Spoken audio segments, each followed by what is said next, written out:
Assalamualaikum warahmatullahi wabarakatuh. Pada malam hari ini kami akan membahas tentang fikih kurban, yang mana di sini sudah kami siapkan 13 judul.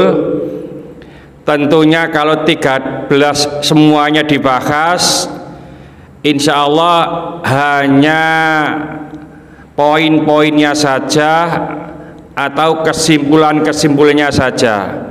Untuk lebih jelas nanti bisa lihat di web Wong Santun atau channel YouTube Wong Santun. Terima kasih. Jadi yang pertama adalah bagaimana kalau korban itu menggunakan uang pinjaman, utang untuk berkorban. Mudah-mudahan tidak ada. Apakah ada orang yang semacam ini? Ada. Karena mungkin malu, karena mungkin ingin menunjukkan bahwa saya bisa berkorban. Nah, tentang meminjam uang untuk berkorban, apakah korbannya sah? Ini tidak ada kaitannya. Jadi kalau korban ini sudah memenuhi syarat, uang dari mana saja sah. Cuma ini namanya takalluf, memberatkan diri. Padahal korban itu hanya hukumnya sunnah. Ya, kalau kita tidak mampu, tidak perlu mengada-ngadakan. Tapi kalau kita mampu, sangat dianjurkan untuk berkorban. Oleh karena itu, kalau kita berkorban dengan uang pinjaman tetap sah, cuma namanya takalluf, namanya memberatkan diri. Yang kedua, korban untuk bencana alam. Jadi umpamanya kita mau berkorban, di sebelah daerah kita itu ada musibah atau bencana alam. Wes, saya nggak korban, saya kasihkan di tempat teman-teman yang ada bencana alam. Ini namanya juga bukan berkorban. Karena sejatinya korban itu adalah nyembelih hewan. Kalau hanya kita kasihkan kepada orang itu berupa uang, di sana tidak untuk menyembelih korban, maka itu bukan korban, bisa dikatakan infak, bisa dikatakan sodakoh. Nah, baik mana saat itu berkorban atau menolong saudara kita yang sedang kesusahan? Beberapa ulama mengatakan korban ini sunnah, tapi menolong saudara kita yang sangat-sangat atau berkesusahan itu wajib. Jadi sebaiknya kita menolong saudara kita dulu, ya. Tapi umpamanya, wah saya nggak mau menolong ke sana, saya korban dulu, boleh. Jadi tidak ada masalah. Lalu umpamanya kita berkorban dengan binatang yang dikebiri. Kini ono sing dikebiri ta sakmene kae iki. Ya, dikebiri itu pelirnya atau tornadonya itu dipotong, Pak. Ya, apakah sah korban dengan binatang yang demikian itu? Sah. Karena hewan yang dikebiri itu bukan hewan cacat. Ya. Jadi hewan yang diupayakan untuk berkorban itu sehat, gemuk. Karena di sana dalam hadis ada larangan yang sumsumnya itu hanya sedikit, artinya sangat kurus.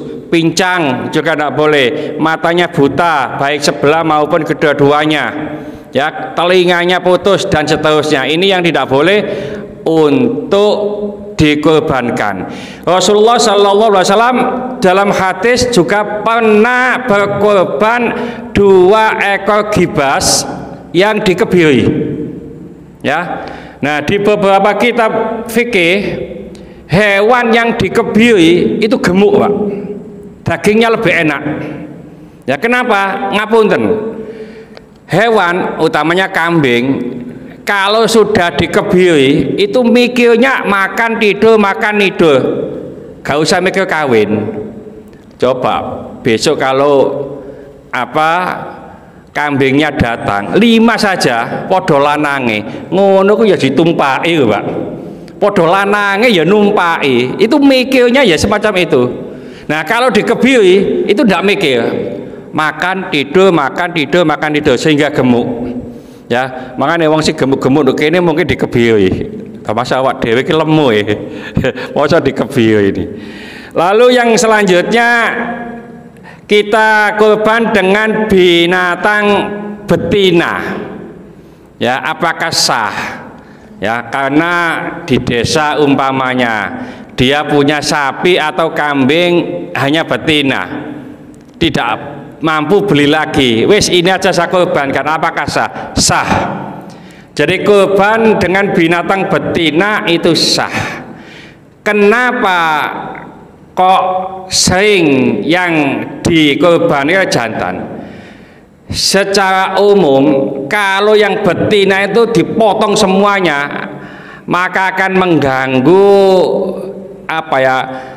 generasi selanjutnya, karena jantan 1 betina 10 itu yang hamil 10 Pak, ada kemungkinan lahir minimal 10.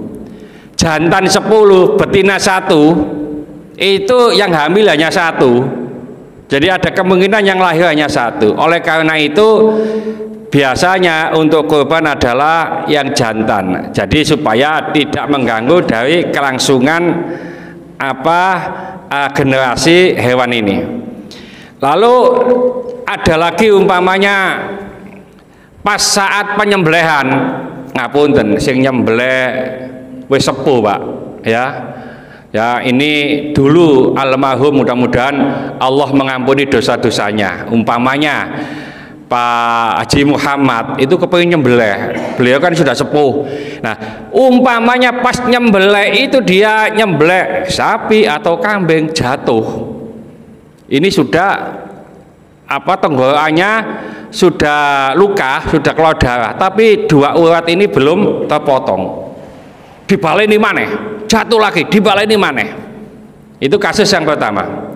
Kasus yang kedua umpamanya, terima kasih, pas nyembelih pisaunya ini nggak tajam, jadi disembelih gini sudah ada darah yang keluar tapi belum putus, terus begini nggak putus-putus, akhirnya minta ganti pisau ya. Tadi Pak Udi beli circle, mosok nyembelih sampai circle gitu ya, jadi pisau lagi diambil baru kena ya. Atau pas nyembelih, meskipun ini Pak Saihu kan cek enom ya, nyembelih ucul Pak pisaunya ini, karena sudah sudah kena tapi belum putus, pisaunya diambil lagi dia. Nah semuanya ini boleh dan sah ya. Memang anjuran kesunahan nyembelih itu hanya sekali, oleh karena itu disunahkan pisaunya itu tajam ya. Nah disembelih berkali-kali itu sah dengan syarat binatang ini masih ada hayat mustaqirah. Hayat mustaqirah itu tanda-tanda kehidupan, jadi disembelih itu masih bisa ngeok kok ngeong ya, mbek umpamanya masih berpancar, umpamanya bisa masih berdiri tapi belum putus, disembelih lagi, itu tidak apa-apa. Jadi ada gerakan kehidupan yang mana gerakan ini gerakan yang memang dia sendiri bisa bergerak, bukan gerakan doruri. Doruri itu terpaksa. Contoh, ada ayam ya dipelindes mobil, penyet Pak, tapi si kejet-kejet disembelih haram, karena gerakannya ini gerakan terpaksa dan ini sudah mati. Tapi kalau ayam terus dipelindes mobil, kepeng kepalanya, tapi masih bisa berdiri, masih bisa lari, nah disembelih masih boleh ya, ada tanda-tanda kehidupan, itu masih boleh. Lalu ada lagi nyembelih sampai kepalanya putus Waduh, pas nyembelih sapi, langsung putus. Poso kok yo gak iso, Pak. Ya nek nyembelih ayam gitu langsung putus. Nah, nyembelih sampai kepalanya putus itu sah. Halal dimakan. Cuma makruh. Ya, jadi langsung diputus. Termasuk ngapunten. Setelah disembelih kambing itu ya, itu masih ada tanda-tanda gak, artinya mati hangat masian. Mati hangat itu bisa jejek-jejek gitu ya. Itu makruh dipindahkan. Jadi jejek-jejek itu makruh dipindahkan. Memang paling ideal itu ditunggu, Pak, sampai mati dingin. Ya, disembelih jam 8 pagi, ditunggu sampai isya, itu kan sudah tidak bergerak lagi ya. Ya. Nah, ditunggu sampai isya ya poso kok entek isan. Ya. Itu kalau dipindah itu juga makruh. Atau langsung dikuliti, masih ada gerak-gerak itu dicancang dikuliti, itu juga makruh. Apa mana langsung diongkek kepalanya, diputus. Ya, apakah halal dagingnya? Halal. Ya, cuma makruh. Jadi oleh karena itu kalau umpama masih sempat dibiarkan mati dingin, ya kita upayakan dibiarkan mati dingin. Ya, nah kalau umpamanya wah terlalu lama nunggu, ya monggo. Ya, yang seperti biasa kita, dan itu di mana-mana umum, di sana-sana juga begitu. Tapi menurut para ulama itu hukumnya makruh. Lalu ini yang sangat krusial, mengupah jagal pemotong dengan kulit atau apa saja yang ada di binatang itu haram. Ya, jadi umpamanya ada orang motong, terus si apa ini yang korban itu ngupai, wis sampeyan potong, tak upai kulit, tak upai kepala, ini haram. Makanya alhamdulillah kita di tempat kita ada dana tambahan untuk apa? Untuk si ngedel-del tadi itu, Pak, jagal dan seterusnya, diupah tersendiri. Ya, jadi upah dengan sesuatu yang ada di binatang itu haram. Ya, nah ini yang krusial di mana-mana. Nah, panitia itu kan oleh upah, Pak ya. Panitia oleh 1 kilo gitu. Begini. Jadi kita upayakan kita pilih yang jelek di antara terjelek. Ya. Jadi ini nanti ada, saya loncat ke bawah dulu, nanti kita jelaskan di sana. Membagikan daging kurban. Ya, nanti supaya kembali ke sana. Daging kurban itu boleh dibagi 1/3 untuk yang kurban, 1/3 disodakohkan, 1/3 dihadiahkan. Jadi umpamanya yang kurban ini ngambil 1/3, itu boleh. Lalu yang 1/3 disodakohkan. Sodako itu berarti kepada orang yang miskin. 1/3 boleh dihadiahkan. Yang namanya hadiah itu tidak harus kepada orang miskin, kepada orang kaya, kepada non muslim, ini boleh. Jadi umpamanya abapur dapat daging, oh jadi kayak itu soge, enggak apa-apa, itu sodako, bukan sodako, itu hadiah, diperbolehkan. Nah, menurut mazhab Syafi'i, kalau itu kurban wajib, maksudnya nadar, itu tidak boleh dikasihkan kepada non muslim. Tapi kalau kurbannya sunnah seperti yang biasa kita lakukan itu, masih boleh diberikan kepada orang non muslim, namanya hadiah. Jadi mungkin kalau di tempat kita ya semua warga dikasih, itu masih diperbolehkan.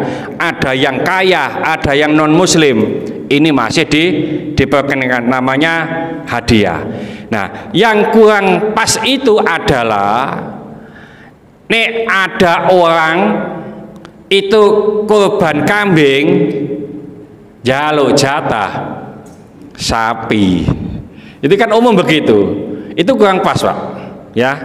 Dan bahkan kalau ditilik itu tidak boleh. Karena itu bukan haknya. Haknya itu ya yang dikurbankan itu. Oleh karena itu alhamdulillah di tempat kita sudah kita tata ya, yang kurban A nanti dapat apa? Kambing atau sapi A, yang kurban B dapat kambing B, itu. Ini yang pas. Nah, si pengkorban makan daging korban itu sunnah. Bahkan ada ulama yang mewajibkan makan daging korbannya itu. Tapi mayoritas ulama makan daging korbannya sendiri itu sunnah. Utamanya hatinya. Jadi hati itu sangat dianjurkan dimakan bagi yang korban. Jadi disodakokan. Nah ini tadi panitia, ya panitia itu apa sing bantu edel-edel dan seterusnya. Ini tidak boleh dikasih upah dengan apapun. Nah itu oleh sak kilo nopo ini. Ya ini repot. Paling ideal ya, paling ideal ini ya. Paling ideal itu memang tidak dapat apa-apa. Paling ideal. Atau kalau apa upah ya uang tadi. Nah, nek ngene gak ono sing ngewangi, Pak, posoku. Ya Pak, saiku dhewe jedan kono. Ya. Ini ada pilihan mungkin yang jelek di antara paling jelek. Umpamanya panitia dikasih itu akadnya bukan upah, tapi nanti akadnya hadiah. Ustaz, hadiah sama upah itu sama saja, beda. Hadiah sama upah itu beda.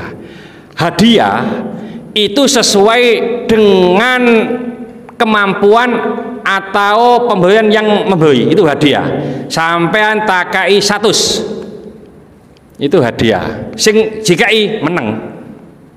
Kalau upah itu ada transaksional, sampean tak upahi 100 ya enggak ya moh nek 100 ya rugi aku. Nah itu upah ya. Jadi hadiah itu orang yang dikasih hadiah itu meneng wis pokoknya opo jawe sing hadiah ya. Kalau upah ya tadi itu yang nyembelih apa itu jagal, Pak ya. Pak ini sapi satu 350. Ya enggak, Pak, enggak wani aku, ini 400 enggak apa-apa, itu upah ya, beda dengan hadiah. Ini kalau untuk memilih. Nah juga nanti kawan-kawan kita sampaikan kepada yang korban bahwa nanti yang korban menyampaikan atau punya niatan memberikan hadiah kepada panitia. Ya, saya kasih hadiah 1 kilo. Udah, nasi jika semeneng ae oleh kok 1 kilo. Nah, itu berarti transaksional. Memang idealnya kok oleh apa-apa pas iku wis. Pas sing nyembelih mau sembelih dikeleleno kok sing ngamut ya. Dan ini masih di mana-mana masih banyak semacam itu. Ya. Ini apa? Masalah upah dan hadiah. Jadi boleh dihadiahkan. Ono mana sing gak tepai ke Pak? Ya gak hadiah, ya gak upah. Njukuk lan-lanan gawa mole. Ono ngono ke Pak ya. Ya. Ya ada begitu itu. Itu ngapunten. Ya. Kasarane nyolong. Ya. Ngambil barang di situ ya tidak diketahui oleh yang apa pemiliknya, nyolong. Ya, oleh karena kecuali kalau minta itu beda, berarti diketahui. Kalau ngambil tidak ketahui, mencuri. Ya, punya semacam itu. Lalu selanjutnya menjual kulit. Ya, menjual kulit itu tidak hanya kulit, semua yang ada di binatang itu kalau dijual haram. Ya, jadi semua yang ada di binatang, tidak hanya kulit, daging dan seterusnya. Ngapunten, hasil keputusan Muktamar NU tahun 84 di situ Bondo. Ada pertanyaan, bagaimana kalau kulit itu dijual oleh panitia untuk masjid? Itu pertanyaannya Muktamirin. Ya, dijawab oleh Muktamar haram. Nah, di berbagai kitab dijelaskan di situ, ya, boleh sesuatu itu dijual, yang menjual adalah mustahik atau yang berhak menerima korban dan punya status atau syarat miskin atau fakir. Ya, jadi umpamanya kalau ada orang miskin dapat daging itu sampai 30 kilo Pak umpamanya, itu dijual, ini boleh. Tapi kalau orang kaya karena dapat daging banyak, umpamanya Abah Mul ini ketua takmir, toko dapat, sana dapat, kepala desa umpamanya dapat semuanya, terus kakean ini dijual, haram. Jadi yang boleh menjual itu yang miskin. Nah, sementara ini alhamdulillah kulit-kulit kita itu kita kasihkan kepada panti asuhan Pak ya. Kita akan di asuhan. Nah, dari panti asuhan itu monggo diapakan? Dimasak monggo, dibuang monggo, dijual monggo. Ya. Nah, kita boleh jadi makelar. Artinya makelar itu hanya perantara untuk mempertemukan yang jual sama yang beli. Sama transaksi dewe sana, boleh. Ya, tapi kita tidak ikut-ikut. Artinya yang menjual itu yang melarat. Lalu membagikan daging kurban tadi sudah, menyimpan daging kurban lebih dari 3 hari. Banyak hadis sahih itu yang isinya haram menyimpan daging kurban lebih dari 3 hari. Banyak hadis sahih begitu Pak. Ya, jadi Rasulullah SAW pernah bersabda, diharamkan menyimpan daging kurban lebih dari 3 hari. Ini Pak Bambang bilang dino nyimpan lagi, ya, sampai 5 bulan ya. Iya. Nah, asbabul wurud hadis ini itu begini. Saat itu kondisi para sahabat sangat memprihatinkan. Sedangkan yang kurban, orang-orang yang mampu itu dapat 1/3, diambil 1/3. Nah, yang lain-lainnya itu ada yang tidak dapat, ini dapat banyak. Nah, supaya ini bisa keluar, Rasulullah menyampaikan begitu. Wis nang tokno iki, kekno sing lebih dari 3 hari kan gak cukup. Dimakan kan lebih-lebih, Pak. Nah, supaya nggak sampai 3 hari, ya dikasihkan kepada tetangga-tetangganya. Ini hadisnya banyak. Setelah itu dalam kondisi masyarakat atau sahabat ini sosial ekonominya sudah meningkat, maka ada hadis lagi. Ya, jadi hadis yang pertama mansyuk, dihapus oleh hadis ini, bahwasanya pada saat ini diperbolehkan menyimpan daging kurban lebih dari 3 hari. Artinya Rasulullah malah menganjurkan bikin dendeng, bikin apa dan seterusnya. Tapi diperbolehkan ya untuk menyimpan lebih dari 3 hari. Meskipun ada hadis awalnya dilarang untuk menyimpan 3 hari. Lalu korban patungan di sekolah. Ini gonok Pak Guru ini ya. Ada satu kelas 30 orang beli kambing 1. Ya, terus disembelih di sekolahan. Ya, ini korban ini. Ini tidak dinamakan korban. Korban yang demikian tidak sah. Kecuali kalau kambing ini dinamakan 1 orang. Ya, yang lainnya berarti bantu. Nah, kurban di sekolah semacam ini masih diperkenankan dalam rangka fikih tarbiyah, fikih pendidikan, supaya anak-anak itu punya azam untuk bersosial. Jadi belajar itu diperkenankan. Jadi tidak sah kurbannya itu bisa dilihat semacam sodako. Lalu kurban untuk orang yang meninggal. Kurban untuk orang yang meninggal itu ada dua hukum. Pertama, kalau yang meninggal itu tidak berwasiat, tidak sah kurbannya. Gak wasiat. Atau kurban untuk orang lain yang orang lain itu gak tahu.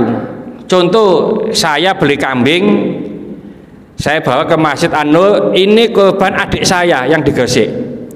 Tapi adik saya tidak saya beritahu, nggak sah. Jadi harus diberitahu. Kalau sama yang tak tukono kambing di sini, tak kurban di sini ya, ya cak, umpamane itu sah. Nah, hukum yang kedua, kurban untuk orang meninggal tetap sah karena dikiaskan dengan sodako. Sodako untuk orang meninggal itu sah. Jadi meskipun itu berwasiat atau tidak, menurut sebagian ulama ini tetap sah. Jadi ada dua hukum, ya. Lalu ada dua orang membawa dua kambing, dibawa ke Masjid An-Nur sini. Pak A bawa kambing, Pak B bawa kambing, diikat di sana. Waktu nyembelih, nggak tahu Pak ini kambing yang siapa ini, ya. Ibu ini Pak A, Pak B, pokoknya orang dua tadi bawa kambing, disembelih, nggak sah, karena tidak ditentukan kambing siapa ini. Oleh karena itu, alhamdulillah di sini kita kasih nama supaya tidak tertular. Kalau itu bercampur baur, itu dibelek untuk siapa saja, tidak sah, ya. Nah, lalu ada kurban seekor kambing untuk sekeluarga. Ini yang jadi krusial. Ada sebagian ulama yang mengatakan kurban satu kambing ini juga untuk keluarga. Jadi umpamanya kurban Pak Fulan dan keluarga, ada gitu, ya. Ini ada yang semacam itu. Ada ulama-ulama yang lain, ini bisa dibaca di kitab Majmu' Syarah Al-Muhadzab Imam Nawawi, ya. Kitabnya 1,5 meter itu. Bisa dilihat di kitab Tuhfah Syekh Ibnu Hajar Al-Haytami, bahwa kurban itu adalah ibadah perseorangan. Ya, di kitab itu dijelaskan begitu. Kurban adalah ibadah perseorangan. Kurban adalah hukumnya itu sunnah kifayah. Kalau kita sholat mayit itu kan apa itu? Fardu itu, fardu kifayah. Kalau sudah ada yang sholat, sana sudah ada dosa, ya. Nah, apa maksudnya sunnah kifayah? Itu begini, menurut beberapa ulama ini, satu kambing hanya cukup untuk kurban satu orang. Unta, sapi hanya cukup untuk 7 orang. Kalau ada orang kurban sapi dengan 8 orang, gak sah. Sapi untuk 5 orang sah. Ya, secara logika, kalau satu keluarga itu orang 10 dengan satu kambing, ya, nah, sapi saja dengan 8 orang tidak sah. Itu secara logika. Nah, ini yang dimaksud hadis ini kurban dari Muhammad dan umatnya. Ada hadis lagi dan keluarga dan seterusnya. Ini yang dimaksud adalah menurut para ulama ini bisa berbagi pahalanya. Jadi satu keluarga itu umpamanya Pak Udi kurban, secara kesunahan ini sudah dapat pahala kurban semuanya. Cuma secara hakiki itu yang lain belum kurban. Contoh begini, kalau kita di Madinah wudhu di hotel, lalu kita pergi ke Masjid Kubah sholat 2 rakaat, itu sama saja dengan apa Pak? Umroh, mendapatkan pahala umroh. Apakah dia sudah umroh? Belum, tapi dia mendapatkan pahala umroh. Tapi sejatinya dia belum umroh, maka dia masih ada kesunahan untuk umroh yang sesungguhnya. Demikian juga kurban, itu menurut di kitab Al-Majmu', Syarah Al-Muhadzab, kitab Tuhfah dan seterusnya ya. Jadi kurban adalah ibadah perseorangan, 1 kambing hanya cukup untuk 1 orang, cuma dalam keluarga ini bisa mendapatkan pahalanya. Antara berkorban, ibadah kurban dan mendapatkan pahala beda ya. Jadi sudah berpahala tapi sejatinya dia belum kurban, dia mendapatkan tiap pagi di sini banyak yang umroh, banyak yang haji ya. Tapi yo kaji celuk haji ngono Pak ya. Aku wis kaji balik-balik. Kapan yo isuk iku pahalanya, tapi sejatinya belum haji. Ini apa beberapa hal. Nah, perbedaan-perbedaan yang demikian itu enggak apa-apa, enggak masalah. Ya, ada ulama yang punya pendapat A, ini ulama pendapat B, monggo. Ya. Jadi yang penting sama-sama punya dasarnya. Ya, yang penting sama-sama punya dasarnya. Ini dari 13 judul memang hanya kesimpulan-kesimpulannya.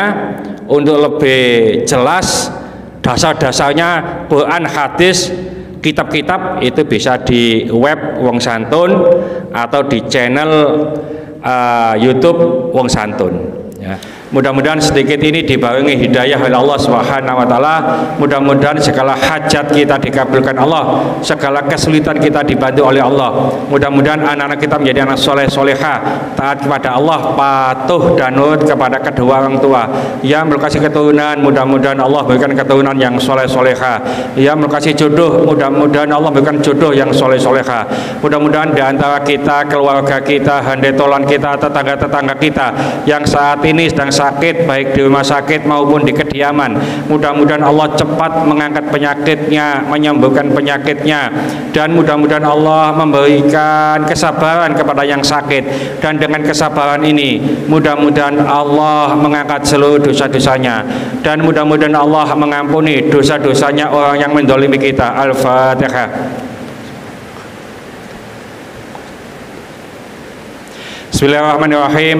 Wal 'asri innal insana lafi khusrin illa alladziina aamanu wa 'amilus solihati wa tawashaw bil haqqi wa tawashaw bis sabr. Subhanallahi wa bihamdika asyhadu an la ilaha illa anta astaghfiruka wa atubu ilaik. Assalamualaikum warahmatullahi wabarakatuh.